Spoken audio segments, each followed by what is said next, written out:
নমস্কার, স্বাগত জানাই আমার ক্রেজি শুভজিৎ ইউটিউব চ্যানেলে। আজকে আমি আমাদের যে ছাদ বাগানে যে ফুল ফোটে সেগুলিরই কিছু টিপস দেখাবো, তার সাথে আমাদের গাছও দেখাবো। তো দেখা যাক। এখানে রয়েছে রক্তগাঁদা, যেগুলো আমি অনেক ছোট বয়সে কিনে নিয়েছিলাম। এগুলো 5 টাকা করে নিয়েছিল পিস। আর এখানে রয়েছে কাঠগাঁদা, এগুলো হচ্ছে কাঠগাঁদা, এগুলো ছোট, এগুলো থোকা গাঁদা। আর এখানে তোমার রয়েছে ডালিয়া গাছ, এখানে কিছুটা রয়েছে তোমার ডালিয়া গাছ। এগুলো আমি বাঁচাতে পারতাম, নাও বাঁচাতে পারতাম, এমনই চলে এসেছিল পজিশন। এখানে কিছু সার রয়েছে এখানে বেল ফুল গাছ, যেগুলো খুবই সুন্দর হয়। তুলসী গাছ রয়েছে, গোলাপ গাছ, এই যে গোলাপ গাছ, এগুলো হচ্ছে গোলাপ গাছ। আর এখানে আমি কিছু অ্যালোভেরা লিখিয়ে দিয়ে বসিয়েছি, যেগুলো আমার কাকি মাঝে মধ্যেই ব্যবহার করে। আচ্ছা, এখানে তুলসী গাছ রয়েছে কিছু, এখানে ক্যারেটেও গাঁদা গাছ রেখেছি।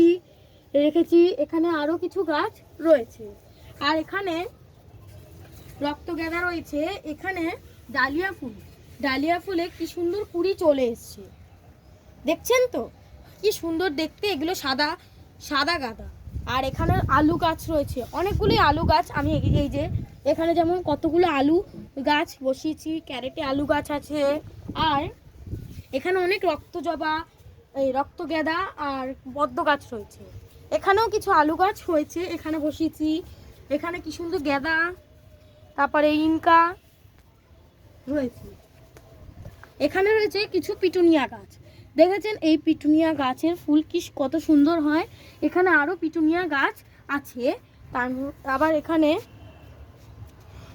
অনেক অপরাজিতা ফুল ফোটে, যাকে আমরা এক কথায় নীলকণ্ঠ বলি।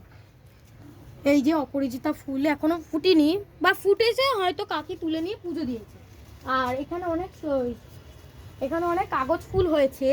এই যে আমি একটা তুলে দেখিয়ে দিলাম আপনাদের কাগজ ফুল। এগুলো অনেক ছিল, কিন্তু আমি সব গাছ তুলে দিয়েছি। কুমড়ো গাছ আছে, এখানে অনেক কুমড়ো গাছ আছে। এখানে জবা গাছ, এগুলো হচ্ছে জবা গাছ। এখানে বেদানা গাছ আছে। সত্যি হয় এটা? হ্যাঁ, এখানে বেদানা গাছ বেদানা হয় আর কি, এই যে ফুল আর কদিন বাদেই হবে। এখানে টগর গাছ আছে, এই যে জবা গাছ, গাঁদা গাছ, গাঁদা গাছ। তারপরে আমাদের এখানে মুসুম্বি লেবুরও গাছ আছে।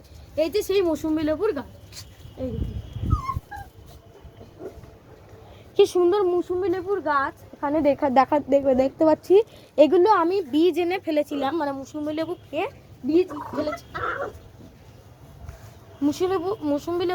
বীজ ফেলেছিলাম, সেই বীজ থেকেই এরকম উঠেছে। আচ্ছা, আমাদের এই ভিডিওটা কেমন লাগলো অবশ্যই কমেন্ট করে জানাবেন, আর ভালো লাগলে লাইক সাবস্ক্রাইব অবশ্যই করুন।